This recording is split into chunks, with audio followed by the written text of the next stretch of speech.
All right, so welcome back into another Dragon Ball Super card game video, and today I have some gameplay.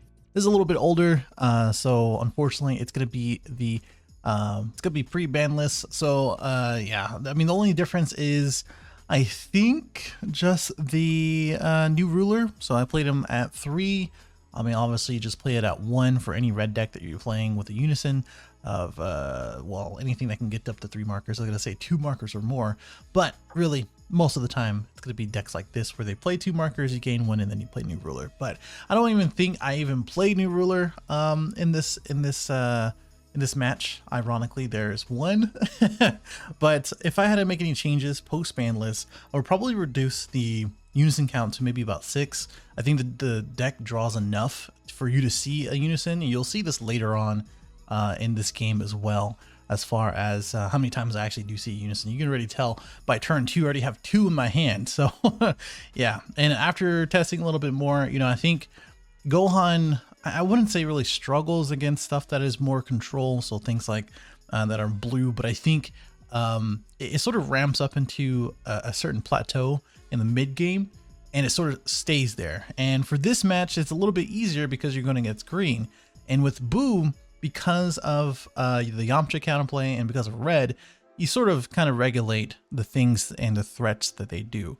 This guy is playing green blue, and yeah, I mean it's an interesting thing, and I put up the video already as far as my thoughts on Buu. I really do think it's one of the better decks out of set 14. It's probably one of my favorite decks. It's going to be Gohan, Jiren, as well as Buu. And the reason for Buu is because it's pretty unique. You have all of these 15k attackers, and you have multiple of them throughout the course of the first 3 turns, and it's pretty easy to do that. This guy is playing the Babidi. I don't think that's the play. I think the first 2 turns is you establishing a hand and then putting out a 4-drop and then putting out a token, and then putting out the Vegito. But that's just me. You know, I just, everybody plays a little bit different according to their play style and as well as their preferences.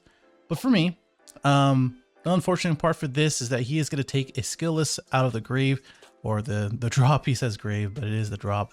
And that is kind of annoying because obviously you want them in the drop, so that way you can actually play the unison effects or the leader effect for the unison going to drop.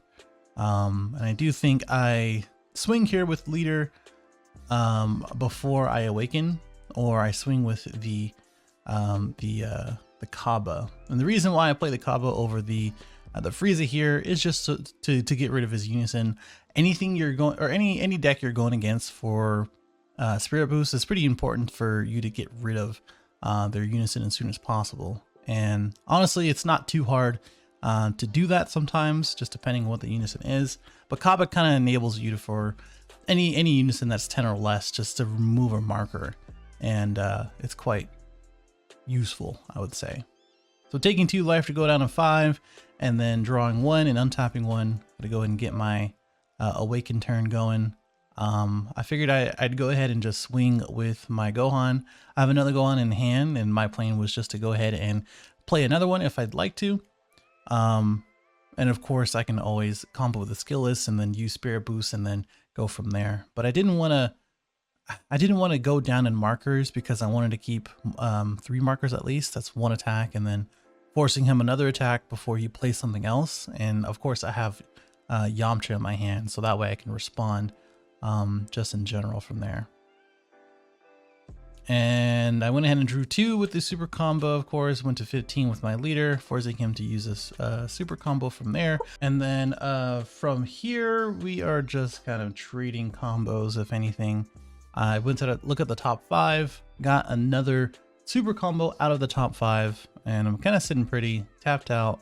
And in this format, even the post-ban format, well, especially the post-ban format, I think it's not too bad to tap out one time or another, not all the time, one time or another when you have a fat hand. Well, the worst that you can do is swing into my 1-drop, and then after that, I don't know if he has any way of removing the 1-drop outside of using the leader effect, which he does need a unison. So forcing him to play a unison out, which I'm sure he will, or really anything else, to get rid of my 1-drops are probably going to be the play here. But that's kind of speaks to, you know, the way the deck can play, where you basically can put out these 1-drops, put out the unison, and every swing to them or every energy spent on them is one less swing on your leader, which means you can kind of focus on offense. That's sort of my sort of mentality when it comes down to certain decks and just how the way I play too.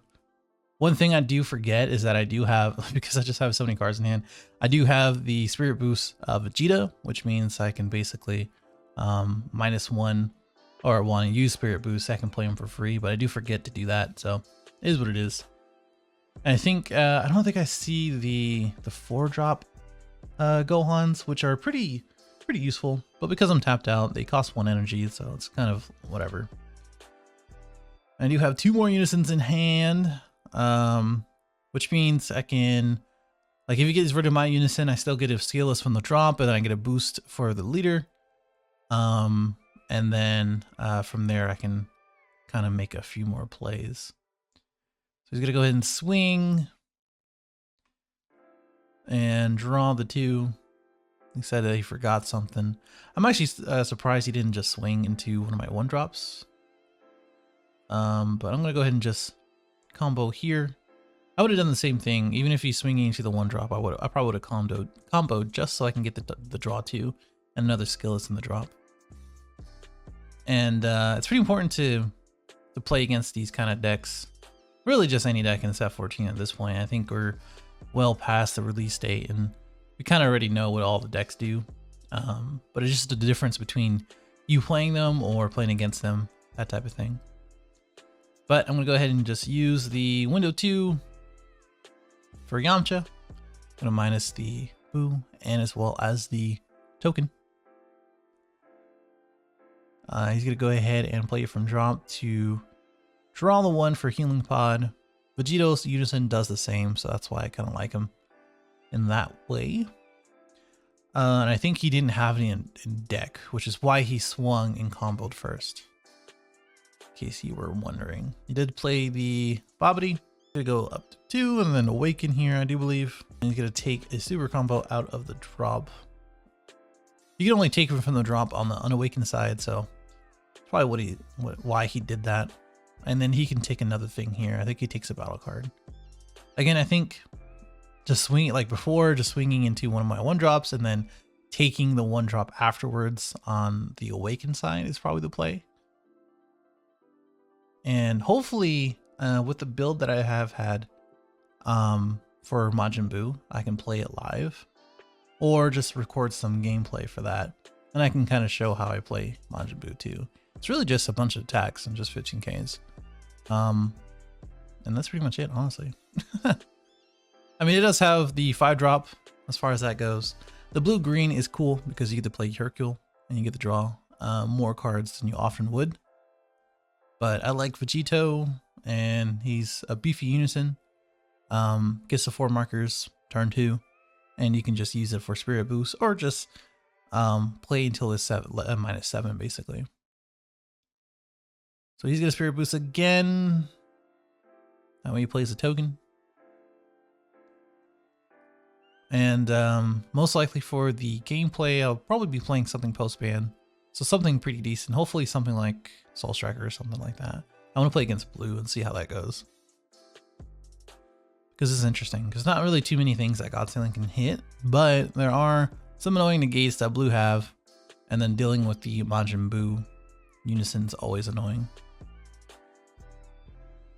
And then, if you haven't already, as he draws 2 and doesn't seem like he's very happy about it. I don't even remember this match, to be honest with you, but I guess he drew into dormant there.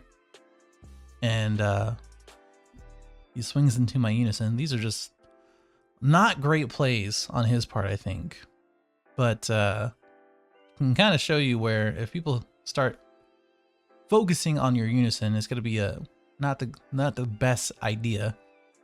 I charged the 4-drop here, most likely coming out the deck. I don't really like it. Talked about it in the video how it's not that great.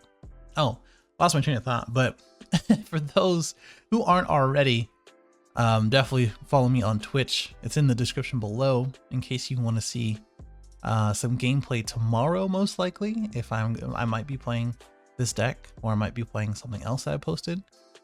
And over the weekend, where I'm most likely playing set 14 Jiren for the core regional. I'm pretty sure. So tonight should be gameplay. Tomorrow should be the regional, depending on what it is. And then over the weekend, Sunday, we do have good old Circus Series. The Stage Zero's local Circus Series that is now on Wednesdays every week. So now I'm trying to go in to make him go down to 2. I'm at 25, 35, 45. And I was gonna go ahead and double strike here, but I'm gonna do it on my leader. I do have another attack as well, which is why I took it back. So I'm running at 25. I'm gonna swing again to his 20. So I was just counting out and see what I have already. I've seen all 4 super combos at this point. I have 3 unisons and a bunch of cards that I can't combo, so that's whatever. I'm at 5 life, and I can take game here, so might as well just do that. Probably should have comboed that a little bit different too, by the way. The 17 gives you an extra draw if you only have the red U7 card in itself. So could have got a little bit higher there, but as you can see, my hand was a little dead after that combo. But 5 life, imposing presence in my hand, and then me forgetting to, well, not forgetting, I didn't really have an option to use Spirit Boost, but that is another option to get the Vegetas on my hand previous turns. But either way, that is the gameplay. Please let me know what you think in the comments below. Pretty quick and easy. I know it wasn't the best of matches. Definitely a little one-sided at the end there. But let me know what you think.